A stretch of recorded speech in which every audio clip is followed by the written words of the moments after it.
I promised to do something with regard to the difficulties that one is likely to meet in the practice of integral yoga. But I don't like to begin with something negative, so I shall make an attempt to begin with something positive. One thing with which we might begin legitimately is that in the practice of integral yoga, the first thing one has to bear in mind is the necessity of singleness of purpose or unification of the will. That is to say, it is not as it were that in the integral yoga we were following a course of studies, so to say. That when we take up the yoga, we just acquire an extra qualification for something. It is not as if it's a degree course or a process in which one acquires information or some additional knowledge. It is a process of self molding, self exceeding by a process of self culture, so that one has to be prepared for great changes, and it cannot be done without a singleness of purpose, without a resolute will, without a sincerity of purpose. These things are indispensable in the practice of integral yoga. In the other yogas, there are other yogas that promise certain powers, certain capacities, certain experiences. That is to say, if you proceed along a certain line, you will have a certain experience. That experience will be something which you can always have if you follow a certain prescribed process or line, and the other departments of life remain untouched and unconcerned with regard to that experience. There are yogic methods that promise power. For instance, a certain capacity. You can have power of say, thought transference or telepathy or knowing somebody's mind or influencing current of thought somewhere. Now, that is possible. It's not that these things are not possible, but in the integral yoga, these would not require a total concentration. A certain concentration for a certain object would be quite enough. But in the integral yoga, we aim at a complete transformation of nature by the help of first our own aspiration, rejection, and surrender, and then more by the help of a supreme and divine power which is dynamic and at work in the cosmos. That is why in the integral yoga, a half-hearted attention or a divided concentration does not bring full results. It does not mean that one can start with the full concentration, but that is the aim one has to keep in mind. One does not on the first day start with the full concentration and complete equipment of his will or resolution, but one knows full well that this will require a total and complete absorption of will of mind. This he must keep in mind, because it will require not only a new acquiring a new consciousness, but also a new adjustment of life itself. The all values of life will have to undergo complete change, an internal. It will not be as if things will externally change and one will run away from the world and want to live in a ineffable condition of supreme delight or peace or infinity or unity with some supreme consciousness. No. But right down here in the fields of life, he will, if he is sincere and single-minded in his sincerity, that is to say, in his application of aspiration, rejection, and surrender, if he calls upon the supreme power, he will get the help to transform that field of life in which he is actively concerned, with the result that life itself will be raised to another level than on which it is moving now. Now, for this complete and resolute will, one has to keep a mind. Before I tell you about the nature of the difficulties, I should also rather dwell upon the positive and more promising aspect of the yoga, because man, being what he is, always likes to dwell upon the negative aspect of his weakness and his shortcomings and his imperfections and his ignorance, and all the time will always say that one is not capable and dwells upon more his weakness than upon the positive side. So I would like to draw your attention to first the positive side and bring to our attention the difficulties of the task. In the positive task, what is it that we want to know? That supposing I begin with very weak nature, an imperfect nature, an incomplete equipment of my resolution, and even my continuance and intensity of my aspiration may not be strong. My capacity to reject may not be sufficiently adequate to reject all my weaknesses of nature or shortcomings. If my surrender is not sincere and complete and total in the beginning, how shall I proceed? Is there a promise that that to which I look up to for help, that which I want to reach, is there?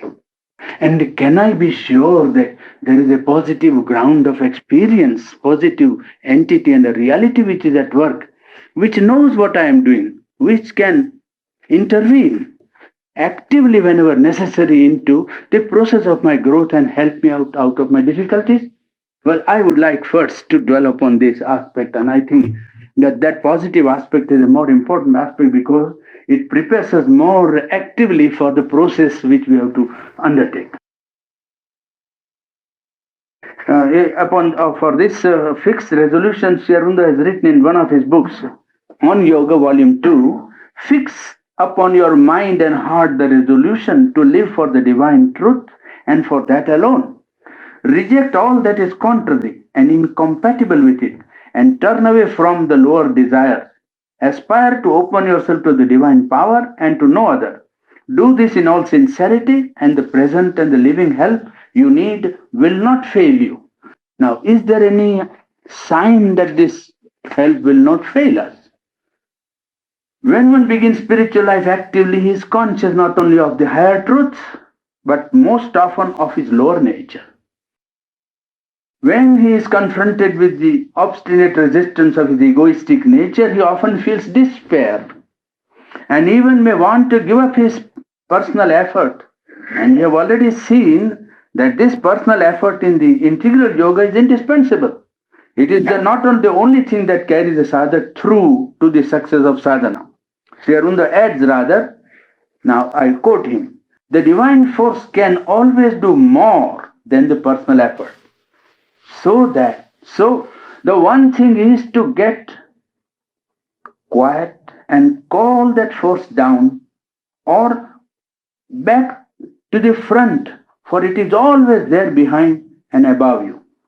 The idea of divine help always available needs faith. For almost all those who begin the spiritual life, the general attitude is that one is struggling in a vacuum or one is fumbling in the darkness, and it is that which prolongs the struggle. Some people even think that the idea of divine help always available to man is rather a theory and a principle, not something dynamic and active.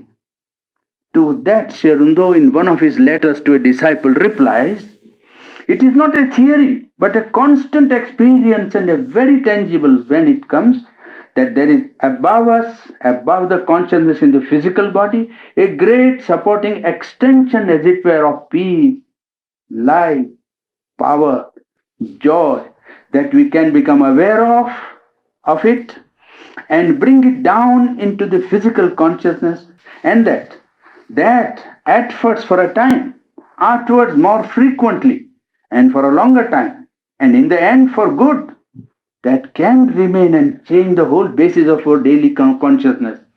Even before we are aware of it above, we can suddenly feel it coming down and entering into us. This is a quotation from a letter to a disciple explaining, perhaps he got some glimpse, and he was explaining that he must put his faith into this extension of consciousness which is above us, extension which is not felt first as a personality or super personality, but as an extension of a consciousness in which peace, harmony, purity, power, simplicity, harmony are always present, and they can always intervene and descend into one's consciousness. When the movement of nature in oneself is quieted down, then behind the surface of struggle, one may be able to call the divine help. This is always present, says Sri Aurobindo. The divine presence, calm, peace, purity, force, light, joy, and wideness are above. waiting to descend into you. Find this quietude behind, and your mind also will become quieter. And through the quiet mind, you can call down the descent first of purity and peace, then of the divine force. So, having that as the positive background, perhaps we will be a little more optimistic and more ready to undertake the investigation of the difficulties of the sadhana. And with regard to the difficulties also, I would want you to take up a more impersonal attitude. Whenever something arises from the lower nature, the man who attempts spiritual life always feels discouraged that "Oh, this is my difficulty and I am specially disqualified. I am bad. I am weak. I am unfit. I cannot do this. This is impossible." That is how it comes. Now, this is too strongly surcharged personal view of the difficulty. The difficulty in its ultimate nature and essentially is not personal in the sense that it belongs to oneself. It is not a personal possession like a house or like a money purse or like cloth. It is something that is very much in common with the whole universal nature. And for this, we shall have to take the examination of the whole field of life and of the world. How do we feel this imperfection within us? An individual struggling soul for spiritual life always feels it is personal, absolutely individual. It is as it were, it was something, like set up an obstacle to block his way to a supreme truth. And it was intended to stop him personally. Now, this is a very exaggerated view of the difficulty itself. If you look at nature, the constitution of the world or cosmos, you will see that we cannot at once go to the fundamental reality that seems to be at work because we have no instrument by which we can know it. The only way by which we can try to gauge and understand and grasp this cosmos is with our senses and our intellect. Now, turn the gaze of our sense and intellect to the cosmos or to the world around, and what do we find? We find that the world seems to begin, or the whole process of existence, so to say, begins not with something conscious, but something unconscious. The inconscient seems to be the beginning of everything. Inconscience. And in the midst of an all-ruling, all-powerful, all-absorbing inconscience, something first arises. And what arises first is, if your mind and sense only work, we see it as matter. Below matter, we try to put our gaze and try to see what is this matter. We don't see anything below matter. We would say it is inconscience, it is unknown, it is darkness, it is chaos, it is anything but below matter. If we try to penetrate, well, our senses and mind cannot find anything. Even those who penetrate or claim to have penetrated matter by the scientific process, by experiment and intellect, reasoning and mathematics and so on, even they do not know what is matter. They are dealing with matter. They are dealing with material energy. If you ask them what is matter, they would not be able to reply and say this is matter. They say matter, then of course they will say matter is, perhaps they will say an equation, but the equation is in the mind. Matter is all around. Matter is here, we say, here is matter. But you say, what is this table? Then to the scientist, well, it is electrons. Isn't it moving at a speed of light? All electrons moving at such a great speed of light that the solidity of wood is not disturbed, and you can stand upon it without going through. You see, though it is only made of infinite number of small particles electrically charged and moving at such a speed of light, still its solidity is not affected. Now, this is a picture of matter which we say is intellectually perhaps tenable if you want to have a hypothesis of matter. It is a hypothesis of matter, not an understanding or knowledge of matter. It deals with processes of matter, not with matter in itself. It cannot answer what is matter. It answers how matter behaves, how material energy can be utilized, what you can do with matter and processes of energy of matter. In fact, if you ask what is matter, they will say energy. Because matter and energy have become indistinguishable. You see, energy is that in which matter, which manifests itself in matter, and matter is that in which energy manifests.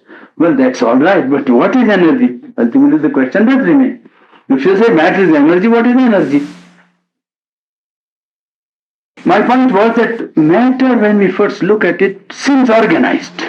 But below matter, we don't see anything. From where could it have come? Don't know. To say that it is inert, unconscious, that is all right. But from where? We don't know. So they say, our business scientists would say not to inquire what is matter. We will tell you how matter behaves. It's not the what of the thing, but the how of the thing with which you are concerned. That's what the scientists always now, for the last 25, 30 years, they began to say. 100 years before, they claimed once upon a time to say, we will explain to you this material world. There is no consciousness, there is no spirit, there is no soul, there is no God, there is no consciousness, there is only matter. And we claim that we know and we will know matter and will explain to you what this matter is. After 125 years, they find they cannot explain what is matter. They only now say our purpose is, and our main function is to explain how matter behaves. This is quite all right.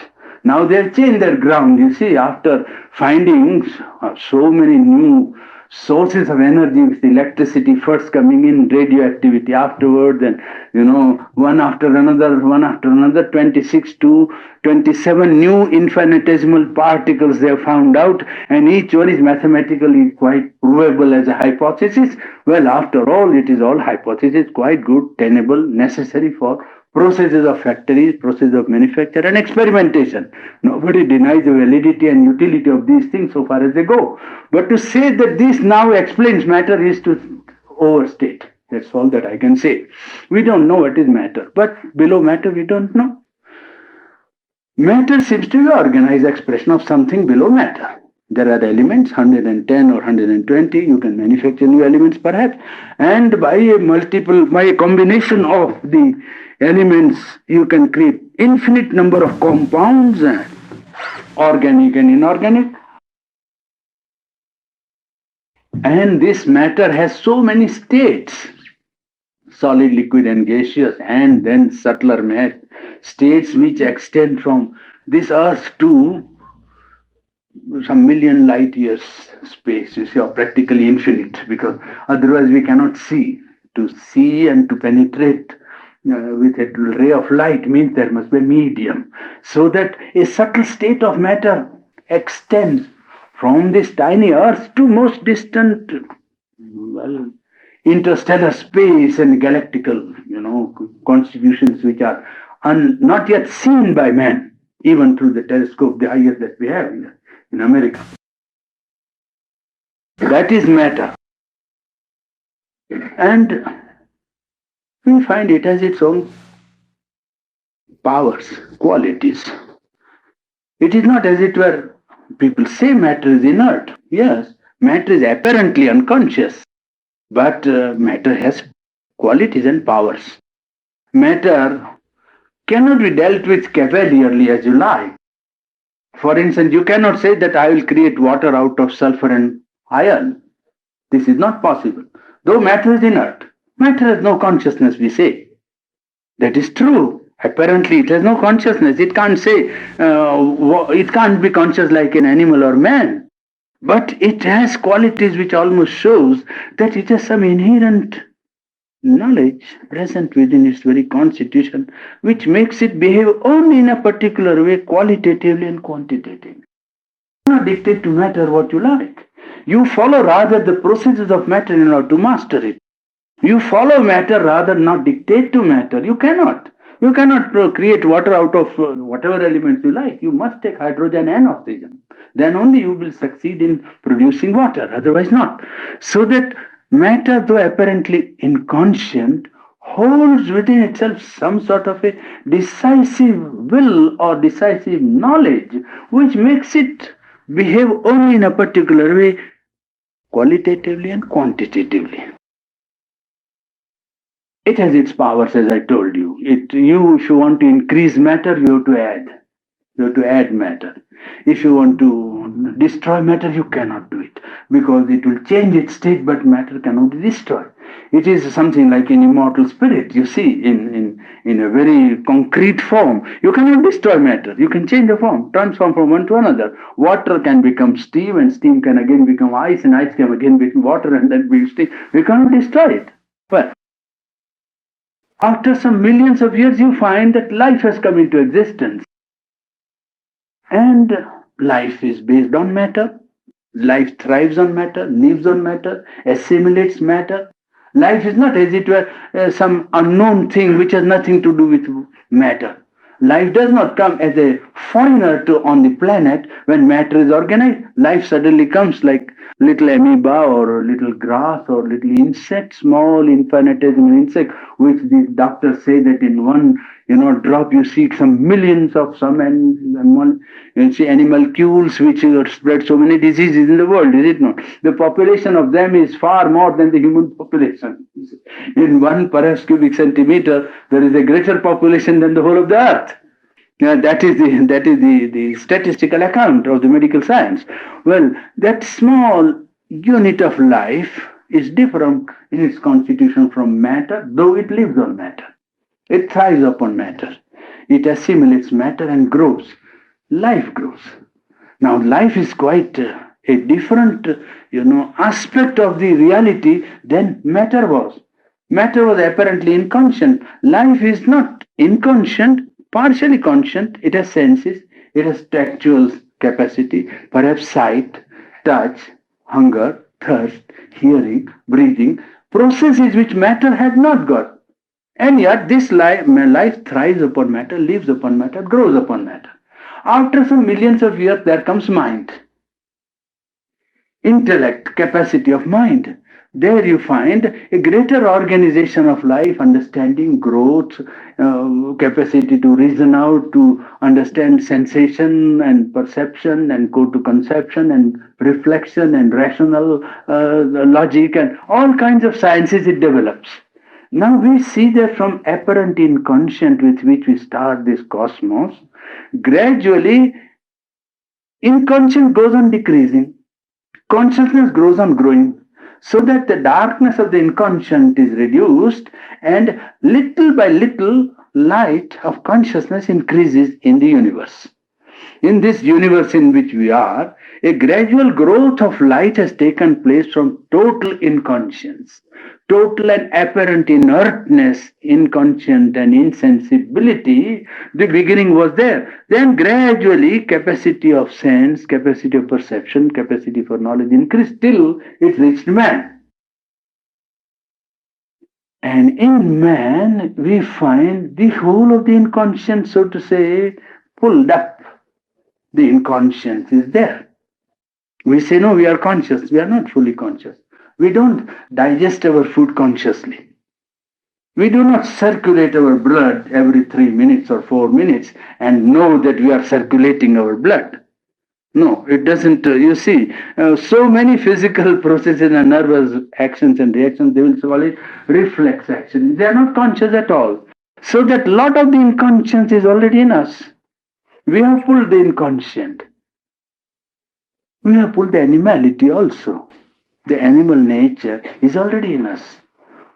In fact, in a Sanskrit verse, they always say that ahara nidra bhaya maithanancha samanyamaitat pashubhir naranam. These are the common things between man and the animal. Eating, sleeping, procreation, fear, and running away from fear. You see, these are things that are common to man and the animal. It is a sense of right and wrong, growth of conscience, truth and falsehood, high and low, good and bad, that alone distinguishes man from the animal species. Otherwise, there is plenty of things common that we all know. Difficulty which we now experience in sadhana, now this has connection with our sadhana, with our spiritual effort. All the difficulty is within conscience. You see, we are pulling all the difficulties, and gradual growth of light has now brought us to a stage where this apparent inconscient has awakened to light, awakened to seeking knowledge, awakened to a power over matter, power over life, power over mind itself. And this thing that is at work now wants to change itself, and it finds that it is opposed by many forces. So that the difficulty which we have are not our own making. I was just trying to tell our house here that when we enter upon a path of spiritual development or an effort at spiritual growth, we are not encountering individual difficulty as if, oh, I am egoistic, I cannot, I am unfit. No use. The whole universe is with us, isn't it? We have grown and we are the product of a process. In that process, we have pulled up all that was in the past in us. And we cannot say that altogether it is a negative movement. It's a movement towards some positive light. Life with all its imperfections, ignorance and conflicts and difficulties and catastrophes through which it has undergone through the course of historical development of man, it has developed. It has developed. We have some conception and values of right. We have evolved conception of truth. We have some idea of justice. We have some idea of good, the true, the noble, some conception of beauty and harmony.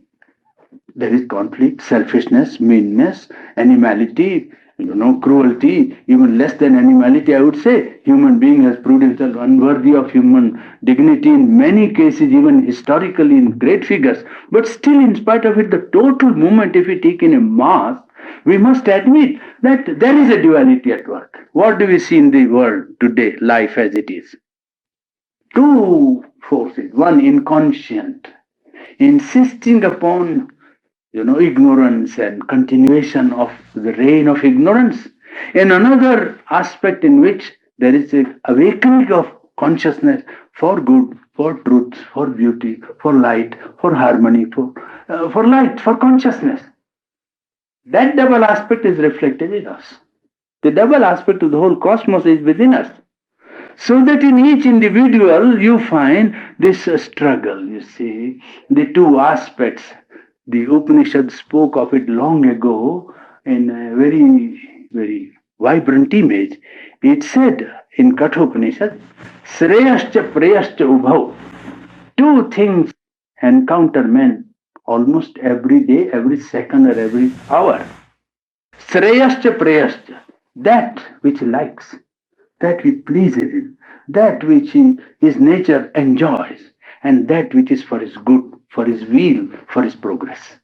Shreya is that which leads one upwards. Preya is that which one likes.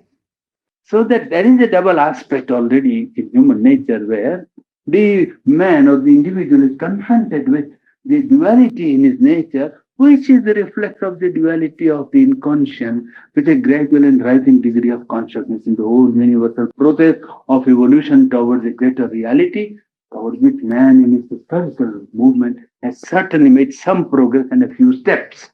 Now we stand at a critical time where this process becomes critical, becomes acute, so to say, and demands a radical treatment. In yogic literature in India, they analyze this whole cosmic nature, including inconscience and animality and man and vegetable kingdom, into three great classes. They divided the whole movement of universal nature in three classes. They called it Sattva, Rajas and Tamas. Tamas is inertia, quality of remaining inert, inconscient, idleness, incapacity, refusal to become conscious, refusal to become sensitive, refusal to grow, refusal to see light. So that matter also is tamas. In the animal life, whatever does not want to move forward is tamas. In man also, refusal in his physical body to undergo any changes also is tamas. Tamas is an all-pervading element of inertia, pervading from matter right up to the whole strata of, well, manifested universe. You can say the whole universe as we see has tamas all over. Where is maximum tamas in man? In his physical body. Physical body is this citadel of this inertia. It is wedded to matter, first of all. Its constitution itself requires plenty of matter. And then all the inconscience of matter is concentrated. Body refuses to obey the command of mind, the will, or life force. Body asserts, acts by habit, by a subconscious movement, by a dictation from below. If illness comes, it refuses to shake off illness and say, I can't get well. Actually, you will see that this is a very wonderful thing that happens to the human body, being the receptacle and the place where tamas, the inertia, is the maximum. It always wants to, well, sink into the inertia and assert that inertia is the law. No change. If you say, but it's not necessary to obey the habits that are established, but it takes the habits as laws. The body consciousness takes habits as laws. You imagine somebody who does some work in the Olympic, and you will be surprised what the body can do. We say, no, after all, there are laws and people are, that is tamas working in our own mind, justifying the inertia of the body. That's all. One says, how can body, but what can body not do? Why not? You see the study military history, you will find most surprising incident of human capacity of bearing pain and suffering. There is a case of a soldier in Napoleon's army when the Battle of Moscow was fought, Russian expedition. While retreating in the ice, a soldier's foot was, he had lost his leg. And he walked with that amputated leg, cut off leg, for miles and joined his camp. The recorded cases, the staggering cases of human capacity of the body only. Yes, body that accepts the command of the mind, certainly. To what extent body can? You can go to Mount Everest and still be alive. You see, it is tremendous. But if you tell an ordinary man, even an intelligent man, he will know what I'm talking. It's all. That is inertia asserting itself even through the mind. It is not only body is inert, but mind goes to the extent of justifying the inertia of the body. What we call laws today are only long established habits. If these were the unchangeable laws, there will be no hope for mankind. The present constitution of man's nature, his mind, his life, his emotional being, his nervous system and body, if that was, something that can be called established law, there will be no hope for mankind. Because it's a hopelessly impossible situation in which man will be eternally imperfect. Impossible. If growth is there, you have to grant the potentialities of change, potentialities of development, awakening new powers, awakening new capacities. But tamas is the one thing that refuses to change. That is tamas. That is called the quality of darkness, inertia, inertness, inconscience that acts from matter right up to the most developed individual that you can find. That is tamas. Rajas is the quality of action, power, force, expansion, enjoyment, desire, victory, will to live, will to conquer, will to expand, will to enjoy. That is Rajas. It is that which is a central pivot of universal evolution because it is a drive and it has a great capacity to overcome tamas, crush tamas under its feet, and even overcome mind and do just what it likes. It's a great power at work. And they in the old Upanishad and even in some of the religions, they always said life is something wonderful. Life is something that is a pivot of cosmic manifestation. It is a central pole, the navel force, round which the whole wheel of cosmos is revolving. In one sense, it is true that vital is the greatest power. Vital can refuse to change and remain, ignorant and wedded to its own impulses and movements that are there. And if it submits, it can bring the reign and the reign of the divine in life and change the whole structure of life. That is a great power that is, given to this rajas, the principle of dynamics, movement, action, force. This rajas changes matter into movement and awakens energy in matter. When it goes into the nervous system and the vital body of man, it creates impulses, tremendous powers, irresistible universal impulses. We think that the impulses belong to us. They do not belong to us. They belong to the universal nature. They come to us from universal nature. You see, it is like the wind. If you open the window, the wind will blow from here to the other side. Thought will simply enter. If your mind is open to the thought will enter. And if you hold it, it will remain. If you allow it to pass, it will get out. It is not necessary that all thought that comes belong and are our personal thoughts. Currents and currents of thought, suggestions, ideas, movements simply come, and we commit the mistake of taking them and saying, oh, this flow is mine. It's not mine. Well, that is what Rajas is a universal force that is in us. And when a man wants to control the vital force or impulse or a passion or something that rises from the subconscious animal level, he feels himself, totally overcome by an irresistible force that simply throws him off his feet, off his balance. Now that is because he is trying to resist not an individual movement but a universal movement. That which is at work is not an individual force but a universal force. And in order to overcome, one has to get to a place where he will become at least universal, if not transcendent and divine. You cannot conquer a universal force remaining on an individual, basis. Remaining on the ego, you cannot conquer the forces with which ego is confronted, because most and all of the forces with which ego is confronted are universal. So that one has to move on a ground of impersonality, at least if not of a fundamental and essential divinity, in order to conquer and put down or put in its proper place the powers that rise from the life force that is at work in the universe. Rajas is this life force, and Rajas is so powerful that it overcomes not only the tamas of matter and inertia of life, it overcomes also the light of mind. It can cloud the mind. It can overcome and overrun the mind, so that a very finely developed intellectual man, with all his wonderful idea of what is right and what is wrong in his philosophy, will be nowhere when the life force rises in him. Because life force doesn't care for logic. Logic remains in his mind, and life force simply throws him overboard. How many intellectuals are there in the world?